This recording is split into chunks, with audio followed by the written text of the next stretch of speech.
ఈవిడేమిటి ప్రేమ అంటే మేకవన్నె పులి లాంటిది అని అంటుంది అని మీకు అనుమానం రావచ్చు. అవునండి, నేను చెప్పింది నిజమే. ఇన్నాళ్ళు ప్రేమ అంటే ఎంతో గొప్పదని, పవిత్రమైనదని, ఒకరి కోసం ఒకరు బ్రతుకుతారని, ఎన్ని కష్టాలు వచ్చినా బాధలు వచ్చినా ప్రేమ అనేది ఉంటే ఎలాగోలాగా బ్రతికేయవచ్చని అనుకుంటూ వచ్చాం. కానీ ఆ మాట ఇప్పుడు అనుకోవడానికి లేదు. అందుకనే నేను ప్రేమ అంటే మేకవన్నె పులిలాంటిది అన్నాను. నేను ఇలా అనడానికి ఒక కారణం ఉందండి.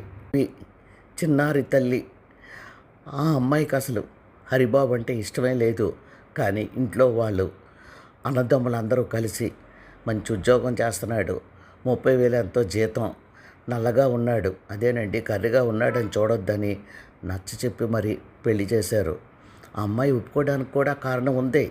తనంటే పడి చేస్తున్నాడు, తన ప్రేమ కావాలంటున్నాడు, ఇంట్లో వాళ్ళందరూ కూడా చెప్తున్నారు అని తన మనసు కూడా హరిబాబు పట్ల ప్రేమ అనేది ఏర్పడి పెళ్ళికి సరే అందే. నేను ప్రేమ ఏర్పడి అని ఎందుకంటున్నానంటే, ఇష్టం లేకుండా ఈ అమ్మాయి పెళ్లి చేసుకోదు కదండి.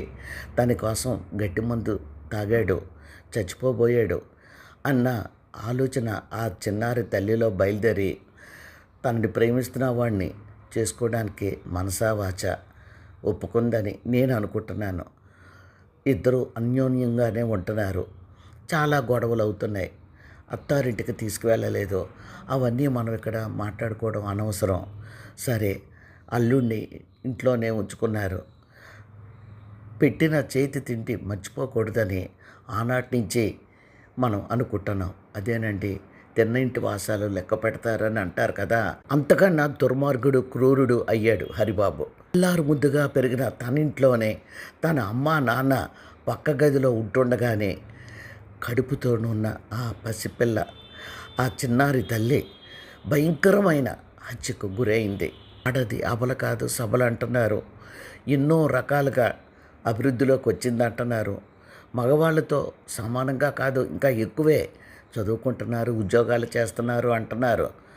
అవన్నీ ఒట్టిదే అనిపిస్తుంది.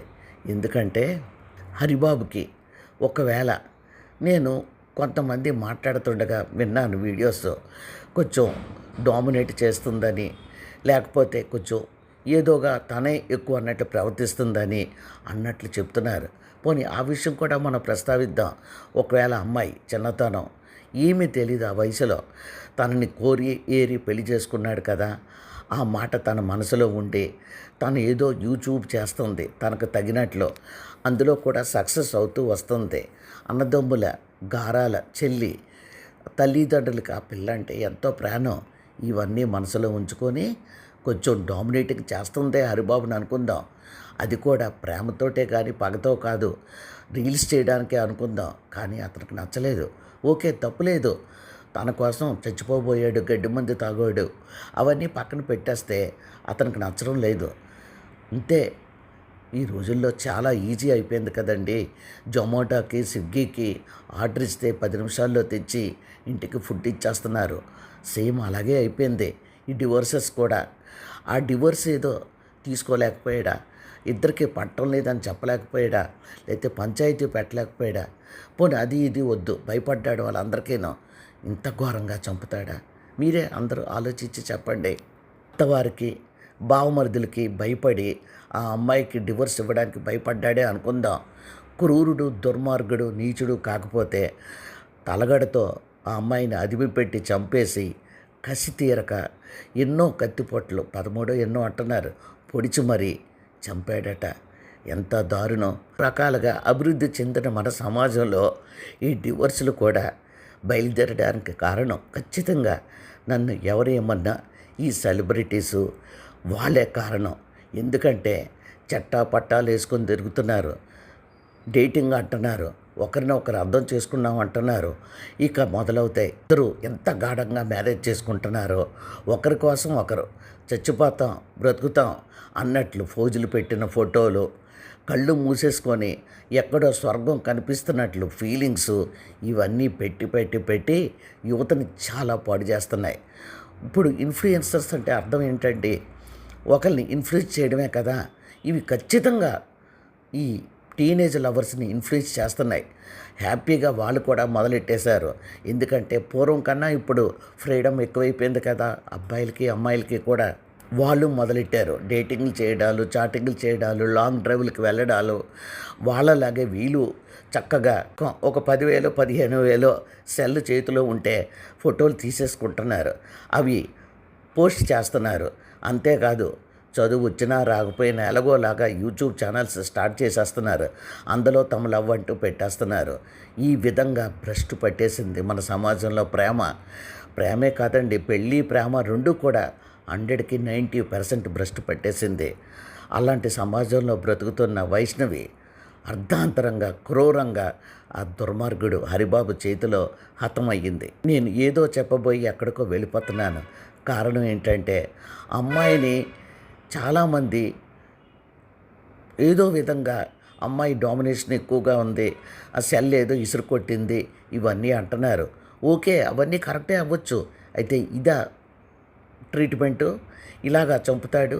పక్క గదిలో అమ్మా నాన్న ఉంటుండగా వాడు వేసిన వేషాలన్నీ అందరికీ తెలుసు, నేను ప్రత్యేకించి చెప్పక్కర్లేదు. నేను ఈ వీడియో చేయడానికి ముఖ్య కారణం ప్రేమ గురించి చెప్దామని చాలామంది అమ్మాయిలు అబ్బాయిలు పెట్టరేగిపోతున్నారు. మేము పెద్దలు కుదిర్చిన పెళ్లి చేసుకోం, లవ్ చేసి డేటింగ్ చేసి ఎక్కడెక్కడికో పోయి తిరిగి అప్పుడు పెళ్లి చేసుకుంటాం అంటున్నారు. అది తిరిగినంతసేపు ఉండడం లేదు, బ్రేకప్లు, ఒకవేళ పెళ్లి చేసుకున్న డివోర్సులు. దీనిని ప్రేమని ఎలా అంటారు అంటే, ప్రేమలు పెళ్ళిళ్ళు ఈ చాటింగ్లు డేటింగ్లు ఇవన్నీ తగ్గాలంటే ప్రభుత్వం వెంటనే ఒక బలమైన కఠినమైన చట్టాన్ని తీసుకురావాలి. ఎందుకు నేను ఈ మాట అంటున్నానంటే, మీ అందరికీ తెలిసే ఉంటుంది, ఇప్పుడు అపార్ట్మెంట్స్ దగ్గర బోర్డులు ఎలా ఉంటున్నాయో తెలుసా అండి? Two let for living in relation అని కూడా కొంతమంది పెడుతున్నారు. అంటే ఒక్కసారి ఆలోచించండి, ఘోరంగా మన సమాజం తయారయ్యిందో. వాళ్ళు అలా బోర్డు పెట్టడానికి కారణం ఉంది. చక్క 3 బెడ్రూమ్ అనుకోండి, 3 బెడ్రూమ్స్లో ఇద్దరు చొప్పున అద్దెకుంటున్నారు, అబ్బాయి అమ్మాయి. వాళ్ళు చక్కగా మంచివాళ్ళైనా చెడ్డవాళ్ళైనా ఒకే రూమ్లో పడుకోవడం వల్ల అది ఏ రిలేషన్కి దారితీస్తుందో నేను ప్రత్యేకించి చెప్పక్కర్లేదు. అంతేకాదు దర్జాగా తల ఎగరేసుకొని ర్యాపిడోలు ఊబర్లు బుక్ చేసుకొని ఉద్యోగాలకు వెళ్ళిపోతున్నారు. నాళ్ళు ఇలా కథ సాగినాక ఇంటి దగ్గర నుంచి ఒక ఫోన్ వస్తుంది, అమ్మ అమెరికాలో అబ్బాయి $1,000 జీతం, చాలా మంచి సంబంధం అని. వెంటనే వాళ్ళకు గుర్తొస్తుంది, చిచ్చి ఇండియాలో ఉండడం ఏంటి, అయినా వీడికి అంతా కలిపి 1 lakh కూడా లేదు, మహా ఉంటే 2 lakhs పెరుగుతుంది, వాడిని పెళ్లి చేసుకోవడమే బెటర్ అని చెప్పి ఇక్కడ వీడికి బ్రేకప్ చెప్పేసి తల్లిదండ్రులు కుదిర్చిన పెళ్లికి వెళ్ళిపోతున్నారు. మరి ఇన్నాళ్ళు ఇద్దరు కలిసి తిరిగిందంతా మట్టి కట్టుకొని పోవలసిందేనా? ధైర్యంగా అబ్బాయో అమ్మాయో అనుకోండి, చాన్నాళ్ళు బాధపడుతున్నారు. జరిగింది ఏమిటని కాలానుకూలంగా వాళ్ళు కూడా జరిగిందేదో జరిగింది మర్చిపోయి చక్కగా మళ్ళీ పెళ్లి చేసుకోవడానికి రెడీ అయిపోతున్నారు. లేదు అంటే మళ్ళీ ఇంకొకరితో ప్రేమ సాగిస్తున్నారు. ప్రేమ అనే కన్నా కలిసి ఉండడానికి ఇష్టపడుతున్నారు. దీని అంతటికీ కారణం ఎవరు? మనమే, మన సమాజమే. ఈ యూట్యూబర్స్ మీద, ఈ సెలబ్రిటీస్ మీద వాళ్ళ పర్సనల్ విషయాలన్నీ పెద్ద గొప్ప ఏదో సాధించినట్లు ఫీలింగ్స్ అంటూ, డేటింగ్ అంటూ, 4 ఏళ్ళ కలిసి తిరిగిన వాళ్ళ ప్రేమ అంటూ, ఒకరి కోసం ఒకరు బతుకుతున్నామంటూ, ఇలాంటి చెత్త, అడ్డమైన చెత్త అంతా మధ్యమాల్లో సోషల్ మీడియాలో అప్ చేయడం ఆపమని వాళ్ళకి కఠినమైన చట్టం తీసుకురాకపోతే ఈ వైష్ణవ్ లాంటి చావులే కాదండి, ప్రేమన్న పదం కనిపించకుండా మాయమైపోతుంది. ఇప్పటికీ కొంతమంది మ్యారేజ్ చేసుకొని కాపురాలు చేస్తున్నారంటే వాళ్ళలో సనాతన భావాలు ఉండబట్టే. కానీ ఇలాంటి సెలబ్రిటీస్ బయలుదేరడం వలన వాళ్ళ వీడియోస్ అన్నీ చూసి అమ్మాయిలు అబ్బాయిలు కూడా ఖచ్చితంగా పాడైపోతున్నారు. మనకు తెలుసు కదండి, చిన్నప్పటి నుంచి ఇంట్లో వాతావరణం బట్టే పిల్లలు పెరుగుతారు. అంతేకాదు వాళ్ళ లేత మనసుల్లో ఆ చూసిన సంఘటనలన్నీ కూడా నాటుకుపోతాయి. వాళ్ళు చిన్నతనం నుంచి ఈ సెలబ్రిటీస్ చేస్తున్న పనులు, ఈ బ్రేకప్లు, డివోర్సులు, ఈ ప్రేమలు అన్నీ చూశాక వాళ్ళల్లో కూడా ఒక రకమైన భావన ఏర్పడుతుంది. ఆ భావన ఏంటంటే, ప్రేమ అంటే ప్రేమే, కలిసి ఉంటాం, కలిసి ఉన్నన్నాళ్ళు, నచ్చకపోతే బ్రేకప్లు చేసుకుంటాం, డివోర్సులు తీసుకుంటాం, మరొకరిని పెళ్లి చేసుకుంటాం అన్న భావన ఇప్పటికే చాలామంది యువకుల్లో నాటుకుపోయింది. ఇంకొక విషయం కూడా నేను చెప్పాలి. ఈ విషయం ఇక్కడ అప్రస్తుతం, కానీ చెప్పక తప్పదు. అదేంటనుకున్నారు? పిల్లలు వద్దనుకోవడం. మీరు చూసే ఉంటారు, చాలామంది సెలబ్రిటీస్ ముందు డేటింగ్ చేస్తూ తిరుగుతున్నారు. ఈలోగా వాళ్ళ ఏజ్ అయిపోతుందని చెప్పి చక్కగా సర్గసీ ద్వారా పిల్లలు అప్పటికే కనీయడానికి డిసైడ్ అయిపోయి సర్గసీ చేస్తున్నారు. వాళ్ళు పెళ్ళైన నెలకో 2 నెలలకో 3 నెలలకో పిల్లల్ని తెచ్చుకుంటున్నారు. ఇంకే ఉంది, ఆవిడ చట్టానికి దొరికిపోయింది, జైలుకి వెళ్ళి కూర్చోవడమే అంటున్నారు. అబ్బే, అదేం లేదు. చక్కగా పిల్లల్ని తెచ్చుకొని బయటకు వచ్చినప్పుడు నాటకాలు ఆడుతూ ఎత్తుకున్నట్టు నటిస్తూ తర్వాత ఇంట్లోని వాళ్ళు ఎలాగో ఇంట్లో ఉండరు కదండి, పని వాళ్ళు ఇంట్లో వాళ్ళు పెంచాలి, వాళ్ళతో పిల్లల్ని పెంచేస్తున్నారు. అన్నీ వాళ్ళకు వాళ్ళు చక్కగా అమర్చుకుంటున్నారు. కానీ అవన్నీ చూసిన యువతే పూర్తిగా పాడైపోతుంది. కొంతమంది సెలబ్రిటీస్ అయితే మాకు పిల్లలే వద్దంటున్నారు, ఎందుకంటే అందం హరించుకుపోతుందని. కానీ కొంతమంది ముందు చూపుతో ఆలోచించి పిల్లలు ఉండాలి కదా అని చెప్పి డేటింగ్ 2 ఏళ్ళో 3 ఏళ్ళో 4 ఏళ్ళో చేస్తుంటారు కదా, అప్పటికే వాళ్ళిద్దరూ సర్గసీ ద్వారా పిల్లలు కనడానికి డిసైడ్ అయిపోయి ఆ పని చేసేస్తున్నారు. ఇది కూడా యువత మీద చాలా ఎఫెక్ట్ ఇస్తుంది. ఎందుకంటే నేను ఎంతోమంది సమాజంలో చూస్తున్నాను, చుట్టాల్లో చూస్తున్నాను, ఎంతో అల్లారు ముద్దుగా పిల్లల్ని పెంచి విదేశాలకు పంపిస్తే అక్కడ వాళ్ళు చేస్తున్న పని ఏంటంటే ఎవరితోటో ఒకరితో డేటింగ్ చేస్తున్నారు, చెప్పా చేయకుండా అక్కడ కాపురం పెట్టేస్తున్నారు, తర్వాత డివోర్సులు తీసుకుంటున్నారు, తర్వాత ఎప్పుడో పెళ్లి చేసుకుంటాంలే అని తల్లిదండ్రులకి కళ్ళనీళ్ళు తొడడానికి పెళ్లి చేసుకుంటున్నారు. చేసుకున్నా సరే ఆ కాపురాలు నిలుస్తాయన్న నమ్మకం లేదు. ఎందుకంటే ఆ మనుషుల్లో అసలు ప్రేమ అన్నది లేదు కదా. ఆ పెళ్లి చేసుకొని అమ్మాయో అబ్బాయో ఇద్దరూ సమానంగానే ఉన్నారు. అక్కడికి వెళ్ళాక వాళ్ళని వీళ్ళు చంపుకోవడమో వీళ్ళని వాళ్ళు చంపుకోవడమో చేస్తున్నారు, లేకపోతే ఏదో ఒకటి చేసి అంతం చేసుకుంటున్నారు. కొంతమంది తెలివైన వాళ్ళు అయితే డివోర్సులు ఇచ్చుకుంటున్నారు, ఇండియా వస్తున్నారు. అటువంటి కథే కదా మన ఈ మధ్యన జరిగింది. దీనికి నిదర్శనం సునీత మహేష్లదే. 8 ఏళ్ళు ప్రేమించుకున్నారట. ఆ కథ అంతా నేను చాలా ఎపిసోడ్స్ చేశాను, మీరు అందరూ కూడా చాలా బాగా చూశారు. వాళ్ళ ప్రేమ ఎక్కడుంది? ఆ అమ్మాయి కెనడా వెళ్ళి 15 రోజుల్లో తిరిగి వచ్చేసి వెంటనే ఇక్కడ సెటప్ చేసుకుంది. చేసుకోలేదు అని మనం అనుకుందామన్నా లేదు. ఎందుకంటే ఓ పక్కన అత్తామామని అతన్ని జైల్లో పెట్టించి ఎంతో అర్జెంటుగా ఇంకొక అతన్ని తన గతం చెప్పకుండా పెళ్లి చేసుకొని గర్భవతి అయ్యింది. దీనికి కారణం ఏంటంటారు? మన సమాజంలో అదేనండి, మీడియాలో వస్తున్న అడ్డమైన చెత్త ఇలాంటివి చూసి వాళ్ళల్లో కూడా ప్రేమ పట్ల మంచి భావన లేదు, వివాహం పట్ల లేదు, బ్రేకప్ల పట్ల డివోర్సుల పట్ల మాత్రమే వాళ్ళ బుర్రలు పనిచేస్తున్నాయి. ఇది నిజం కాదంటారా? అందుకే కదా మహేష్ 8 ఏళ్ళు ప్రేమించిన మహేష్ సునీతని అంత దారుణంగా చంపాడు. సునీత మాత్రం తక్కువ తిందా? తన గురించి ఏదో ఘనకార్యం చేసినట్లు అప్లోడ్ చేసింది ఎన్నో రీల్స్, ఇన్స్టాగ్రామ్లోనో ఫేస్బుక్లోనో ఎక్కడో. ఇదంతా చూస్తుంటే ప్రేమ అన్నది లేదు, హరించుకుపోయిందని ఖచ్చితంగా నాకు చెప్పాలనిపిస్తుంది. మరి మీకేమనిపిస్తుందో తప్పకుండా కామెంట్ చేయండి. ఇప్పుడు అసలు కథకు వద్దాం. ఈ వైష్ణవిని చంపిన ఆ దుర్మార్గుడు ఎన్ని నాటకాలు ఆడాడు. నవ్వులు కూడా వినబడ్డాయంట. వీళ్ళు అనుకున్నారంట వాళ్ళ భాష కొంచెం వేరేగా ఉండడం వల్ల నాకు అర్థమైంది ఏమిటంటే, కొత్తగా పెళ్ళయింది కదా, ఇద్దరు నవ్వుకుంటున్నారు అని అనుకున్నారట. తండ్రి అన్నాడంట, పోయి వెళ్ళి చూసిరా అని. కానీ ఎందుకులే, వాళ్ళు ఏదో నవ్వు కూడా వినిపిస్తుంది అని అనుకున్నారట. అంటే ఎంత నాటకం ఆడాడు ఆ హరిబాబు అన్నవాడు.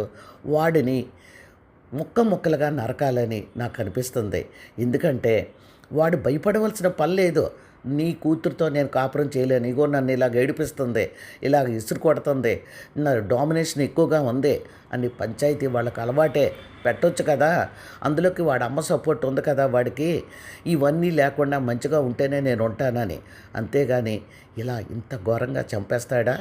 ఇవన్నీ చూస్తుంటే ఖచ్చితంగా ప్రేమ అన్నది ఇప్పటికే హరించుకుపోయింది. ముందుందంతా వైష్ణవి హరిబాబు లాంటి కథలు, లేదంటే ప్రేమ పేరుతో వంచుకోవడాలు, ఒకవేళ పెళ్లి చేసుకున్న డివర్సులు, లేదంటే హనీమూన్కి తీసుకెళ్ళి ఇంకొక సెటప్ ఇద్దరిలో ఎవరికో ఒకరికి ఉంటే వాళ్ళని వదిలించుకోవడాలు, ఇవి తప్ప మరి ఏవి మనకి కనిపించవు.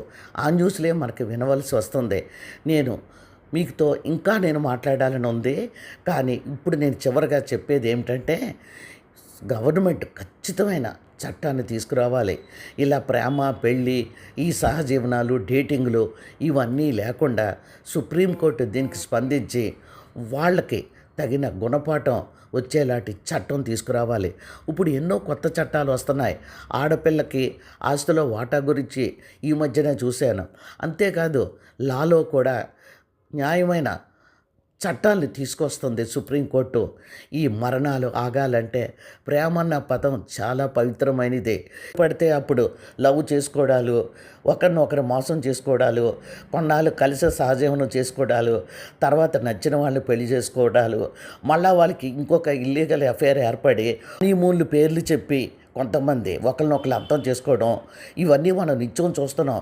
లేదు అంటే హనీమూన్ కాకుండా ఇంట్లోనే భార్యనో భర్తనో ఒకరిని ఒకరు చంపుకోవడానికి ప్లాన్స్ వేసుకొని చంపేసి వాళ్ళని పెద్ద పెద్ద డ్రమ్ముల్లోనో లేకపోతే ఇంట్లో తవ్వి అందులో భూస్థాపితం చేయడమో, ఇలాంటి వార్తలు తెగ పెరిగిపోయాయి కాదంటారా? దీనికి ప్రభుత్వం ఖచ్చితంగా స్పందించి ఒక కఠినమైన చట్టం తీసుకురాకపోతే ప్రేమన్న పదం ఇక బ్రతికి బట్ట కట్టే అవకాశం అసలు లేనే లేదు. ఒక ప్రేమే కాదు, అబద్ధాలు కూడా చూస్తుండగానే అంతరించిపోతాయని నాకు అనిపిస్తుంది. ఎవరు ఎన్ని చెప్పినా మాట్లాడుకోవడం తప్ప ప్రయోజనం కనిపించడం లేదు. కాబట్టి వెంటనే కఠినమైన చట్టం తీసుకొచ్చి ఇలాంటి వైష్ణవి లాంటి మరణాలు తగ్గాలంటే తప్పు చేసిన వాడికి అమ్మాయైనా అబ్బాయైనా కఠినమైన శిక్ష వేయాలి. వాళ్ళ జీవితంలో తిరిగి కోలుకోలేని దెబ్బ కొట్టాలి. అంతేగాని కొన్నాళ్ళు జైల్లో పెట్టి తర్వాత బెయిల్ మీద పైకి వచ్చేయడం ఇలాంటివన్నీ చేస్తే ఎప్పటికీ ఈ మరణాలు ఆగవని నాకు అనిపిస్తుంది. కాదంటారా?